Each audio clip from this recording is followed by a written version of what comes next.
April 30th, 1945. Deep within the Führerbunker, Adolf Hitler, the man who had once held Europe in his iron grip, took his own life. How did one of the most feared and powerful dictators in history end up in such a tragic and self-destructive state? This is the story of how Hitler destroyed his own power. Hitler's rise to power was meteoric. From his early days as a failed artist and World War I veteran to the leader of the National Socialist German Workers' Party, his charismatic oratory and ruthless political strategies captivated a nation desperate for change. In 1934, Hitler solidified his control over Germany by orchestrating the Night of the Long Knives, a purge that eliminated potential rivals within the Nazi Party.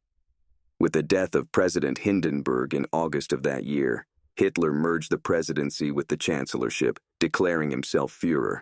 Under Hitler's rule, Germany initially saw economic recovery and military revitalization. The early years of his reign were marked by impressive achievements and widespread public support. However, the seeds of his eventual downfall were already being sown. In 1939, Hitler's ambition led to the invasion of Poland, triggering World War II. His early victories in Europe gave him a false sense of invincibility, but this hubris would soon become his undoing. Hitler's strategic blunders began to surface. The failed invasion of Britain in 1940, followed by the catastrophic decision to invade the Soviet Union in 1941, stretched German forces thin and opened up a brutal Eastern Front. The harsh Russian winter, combined with fierce Soviet resistance, turned Operation Barbarossa into a nightmare. The Battle of Stalingrad in 1942-1943 was a turning point.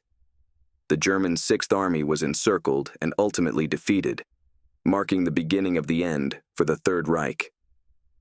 By 1944, the Allies had landed in Normandy, opening a second front in Western Europe. Hitler's refusal to listen to his generals and his insistence on holding untenable positions led to devastating losses. Even within his inner circle, discontent was growing.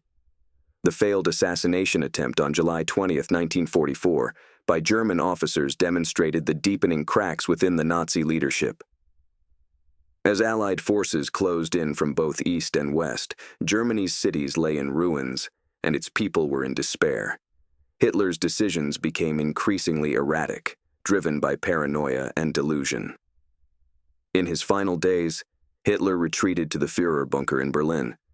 Surrounded by loyalists, he refused to surrender, condemning millions to further suffering. On April 30, 1945, with Soviet forces just blocks away, Hitler took his own life. Hitler's refusal to acknowledge reality and his relentless pursuit of a delusional vision ultimately led to his downfall. The man who had once sought to dominate the world ended his days in a bunker, his legacy one of unparalleled destruction and human suffering. The story of Adolf Hitler is a cautionary tale of how absolute power, unchecked ambition, and ruthless ideology can lead to catastrophic self-destruction. As we remember the horrors of the past, we must remain vigilant to prevent history from repeating itself. Thank you for watching. If you found this video insightful, please like, subscribe, and click the bell icon for more historical content.